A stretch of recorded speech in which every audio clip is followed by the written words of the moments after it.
removing and replacing the battery on an MC9400 mobile computer. With hot swap mode, when you remove the battery, the display turns off, and the device enters a low power state. The device retains RAM data for approximately 5 minutes. Replace the battery within 5 minutes to preserve memory persistence. Push in the 2 primary release latches to partially eject the battery. Push in the secondary release latches on the sides of the battery and remove the battery. Align the replacement battery with the battery slot.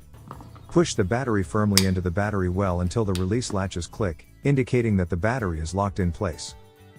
Press power to turn on the device.